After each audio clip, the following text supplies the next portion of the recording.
naman. Thank you, Miss Angel. Ano po yun? Tapos kay Miss Maha, napaka-controversial yung character mo dito sa The Legal Wife. Ano po yung nag-ina sa'yo para tanggapin mo yung role na to? Maganda yung project po eh. Tsaka never pa ako nakagawa ng ganitong role, ganitong character.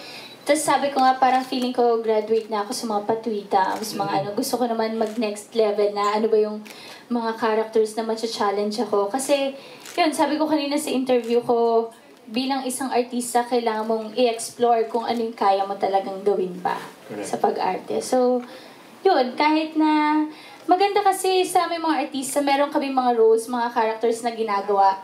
At dun sa characters namin na yun, may mga natututunan kami. So, iyon. Actually, nagpapaka-humble lang si Maha. Si Maha, ilang best actress na nakuha niya. Yeah!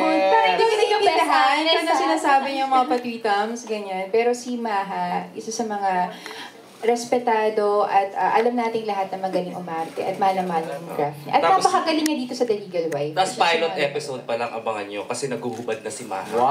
Grabe naman sa hubad, direct! Totoo naman ah. Hindi naman hubad. TV, baka magulat sila hubad. Hindi Pero naman. nakikipaglaplapan na siya. Grabe naman. The word, direct! Totoo anong word doon. Gusto ko tuloy kwento yung ano. Pwede bang kiss lang muna? Gusto ko tuloy kwento yung first scene na Wag na nga. Pero grabe Abangan ang, nila lang. grabe ang casting niya dito, ha? Henry, Nico, grabe ang casting ng The Legal Wife. Angel, Maha, JC, Echo, tapos may Christopher De Leon pa. Sino pa, Ange? Si Rio Locsin po. Rio Locsin. Joem Super Dylan, Joem Bascon, Aaron Villena. Gagaling. Very nice. Flores, Mark you're Hill next. po. Rocky, okay ka na? Thank you.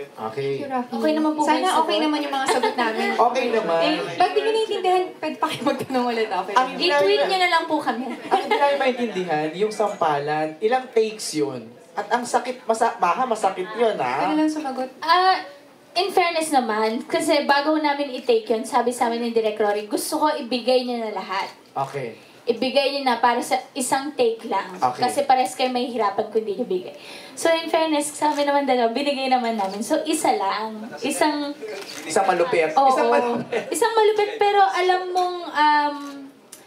mong may paglalambing pa rin yun after. Correct. Professionalism, di ba?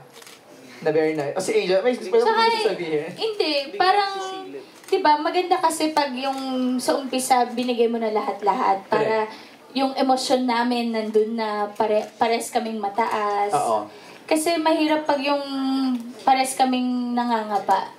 Is this your first time to work together? Kayong lahat? So how was Kaming it? lahat po. Nagkaroon ba ng konting ilangan ba? O simula pa lang, gel na kaagad? Parang wala namang... Well, hindi naman siguro ilangan, pero sa lahat naman ng bagong sinisimulan, di ba? Siguro sa kanilang dalawa, malamang.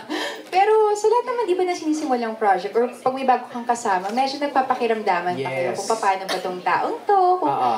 antukin ba to, kung chumichika ba to pag ano, o pag nasa eksena, or pag nag-motivate ba kailangan in character siya. So for lahat naman kami may saltek. So nag-ano kami, nag-gel kaming lahat. Masaya, napakasaya ng set ng The Legal Wife. Kala mo nga hindi drama yung ginagawa eh. And siguro isa na rin yun sa mga blessing namin dahil nabigyan kami ng, hindi lang yung cast eh, yung production, yung staff, The whole technical, the whole team. Talaga Yeah. lahat ng bumubuo ng The Legal Wife. Sobrang mababait talaga sila at masarap kasama. Ito, I wanna ask yung kay JC sa kay Maha. Paano yun? Kasi Maha kanina, in-interview ko si JC, ang sabi niya, isa sa mga naging kakomportablehan niya agad niya is ikaw.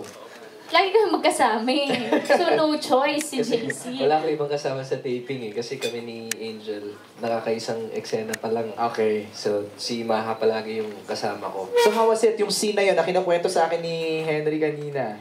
Yung unang eksena, pilot pa lang daw. Parang ang hirap gumawa ng ganong klaseng eksena na pinakauna, tapos malalaman mo, parang yung gusto mo pala na babae, parang yun yung makaka-eksena mo. Kasi, syempre, hindi ko naman tinatago din to sa kanya eh. Di ba? Parang, Na? hindi, alam naman ng lahat eh, na, di ba, naging crush ko naman talaga si Maha. So, ano yun eh, very... May mga pasabog ka din. Nalaman. Anong year yan, Lagot JC? ka, JC. Hindi, alam ng lahat yon nung lumipat ako, di ba?